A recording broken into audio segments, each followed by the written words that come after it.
ҷавонон қишри фаъоли ҷомеа ба шумор рафта пайваста таҳти таваҷҷӯҳи роҳбарияти олии мамлакат қарор доранд ва сиёсати давлатии ҷавонон яке аз самтҳои афзалиятноки сиёсати ҳукумати мамлакатро ташкил медиҳад. Бо мақсади шароити муносиб фароҳам овардан ҷиҳати инкишофи ақлониву ҷисмонии ҷавонон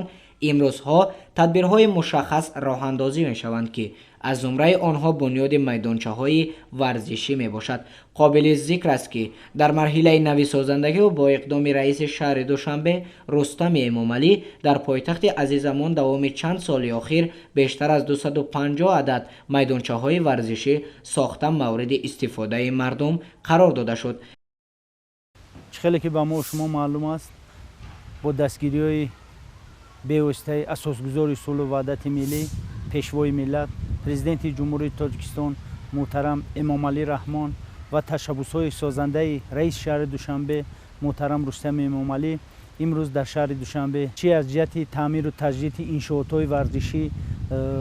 майдончаҳои варзишӣ, инчунин толорҳои варзишӣ ва варзишгоҳ дучанд зиёд гардида истодааст. аз соли 2017 то соли 2020 дар пойтахти азизамон шаҳри Душанбе беш аз 257 адад майдончаҳои варзишӣ ва бозиҳои кӯдакона аз ҷониби вазорати идора, кумитаҳо, ташкилоти муассисаҳо ва соҳибкорону ташаббускорон ва мақомоти иҷроии ҳукумати давлатии шаҳри Душанбе сохта ба истифода дода шуданд, ки аллакай дар онҳо кӯдакону наврасон ба машқу тамрин ва дастаҳо дар ин майдончаҳо дастаҳо ташкил намуда машқу тамрин намуда истодаанд. ва соли 2017-ро гирем, дар шаҳри Душанбе 74 адад майдончаҳои варзишӣ, соли 2018 114 адад майдончаҳои варзишӣ ва соли 2019 бошад 67 адад майдончаҳои варзишӣ ва бозиҳои кӯдакона сохта ба истифода дода шуданд ва дар соли 2020 бошад 2 адад майдончаҳои варзишӣ аз ҷониби ташаббускорон соҳибкорон дар шаҳри Душанбе сохта ба истифода дода шуданд ва дар сатҳи баланд таҷдил намудани 30-солагии истиқлолияти давлатии ҷумҳурии Тоҷикистон бо дастгириҳои бевоситаи асосгузори сулҳу ваҳдати миллӣ, пешвои миллат, президенти ҷумҳурии Тоҷикистон муҳтарам Эмомалӣ Раҳмон ва дастгириҳои раиси шаҳри Душанбе муҳтарам Рустами Эмомалӣ он майдону майдончаҳои варзишӣ ва бозиҳои кӯдаконае, ки аз соли 2017 то соли 2020 дар шаҳри Душанбе аз ҷониби вазорати идораҳо, кумитаҳо, ташкилоту муассисаҳо сохта шуданд, асари нав таъмир карда мешаванд ва боиси хушнудист, ки аллакас аз аксарияти вазорати идораҳо корҳои сохтмониро ба анҷом расониданд ва қисми дигари онҳо дар арафаи анҷомёбӣ мебошад.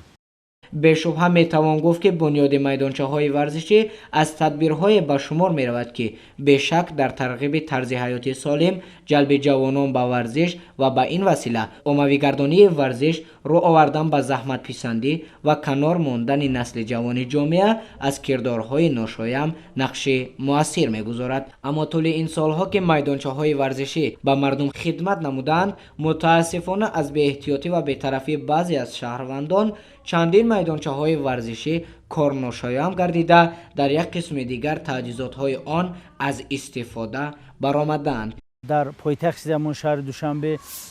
майдончаҳои варзишӣ ва бозиҳои кӯдакона сохта ба истифода додаштанд, ки қисми зиёди онҳо аз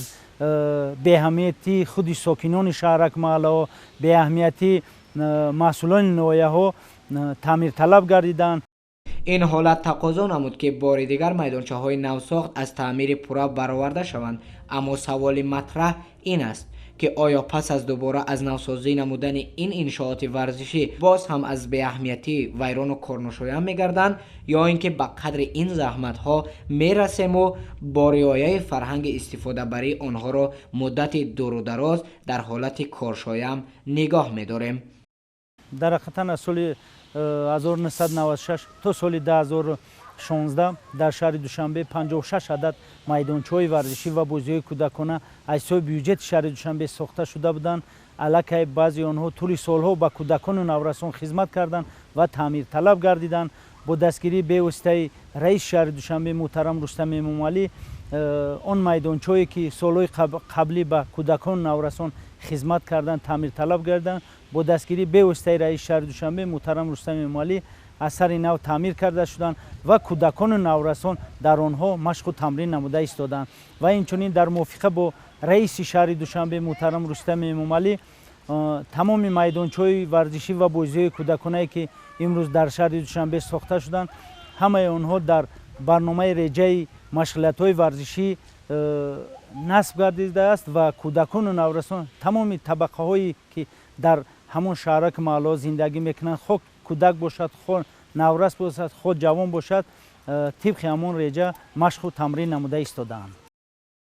дар ҳақиқат имрӯз шароите ки ҳукумати мамлакат барои насли наврас ва ҷавонон фароҳам меорад шоистаи қадршиносӣ ва арҷгузорӣ аст, зеро маҳз ҳамаи ин ғамхориҳо ба он нигаронида шудаанд ки ҷавонону наврасон дар роҳияи солимӣ хештаншиносӣ ба воя расанд ва ба афкору андешаи фикрии худ тавонанд дастовардҳои даврони соҳибистиқлолиро ҳифз намоянд. пас месазад ки ҷавонон ҳамчун қувваи бузурги ҷомеа бо нерӯи созанда ва хушбинона ба сиёсати хиратмандонаи пешвои миллат муҳтарам Эмомалӣ Раҳмон обрӯ ва эътибори давлату миллати худро дар арсаи ҷаҳон ҳамеша нигоҳ доранд ва гузашта аз ин тавонанд дар муаррифии давлату миллати худ саҳми муносиб гузоранд ва барои насли баъдӣ намунаи ибрату пайравӣ бошанд.